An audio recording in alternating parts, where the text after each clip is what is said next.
ବର୍ତ୍ତମାନ ପାଇଁ ଆମ ବଙ୍ଗାଳୀ ମଉସା ଟିକେ ପରିବା ଦୋକାନ ଖୋଲି ଦେଇଛନ୍ତି। ଆଉ ମଉସା ଭେଣ୍ଡି କେତେ? ଭେଣ୍ଡି 20 ଟଙ୍କା କିଲୋ। ଆଉ ଟମାଟର? ଟମାଟୋ 30 ଟଙ୍କା କିଲୋ। 30 ଟଙ୍କା। 30 ଟଙ୍କା। ଆଉ କଲରା କଲରା? କଲରା 15 ଟଙ୍କା ପାଓ। ପାଉଟା କଣ ବା? ପାଓଟା 250 ଗ୍ରାମ। ଓ 250 ଗ୍ରାମ। ଆଉ ସେପଟେ କଣ ଗୋଟେ ଫାଳିକିଆ ଥୁଆ ହେଇଛି ଦେଖାଯାଉଛି। ଫାଲିକିଆଟା ପୁରା ନେଇଯିବ ତ 20 ଟଙ୍କା ଦିଅ। ଆଉ ଫାଳେ ନେଲେ କାଟିକି ଦେଲେ 30 ଟଙ୍କା କିଲୋ। ହଁ। ଆଉ କଣ ବାକି ରହିଲା? ଆଉ କଦଳୀଟା ନେଇଯାଅ, ଭଲ କଦଳୀ ଅଛି, ପୋଡିବ। କେତେ? କଦଳୀ 10 ଟଙ୍କା ପିସ୍ ନେଇଯାଅ। ନା ଜହ୍ନି ପୋଡିବ, କଣ ପୋଡିବ କହ?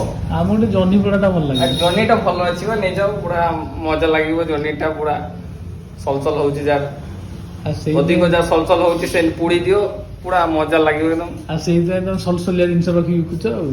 ଆଉ କାକୁଡିଟା ନେଇଯାଅ, ମୋଟା ଅଛି, ମୋଟା କାକୁଡିଟା ଅଛି। ଓହୋ ଯାର ଅଧିକ ସଲସଲ ମୋଟା ତାକୁ ଆଉ କାକୁଡିଟା ନବ, କାଟିବାକୁ ପଡିବନି। ଆଉ ଯାର କମ ସଲସଲ ଟିକେ ସେ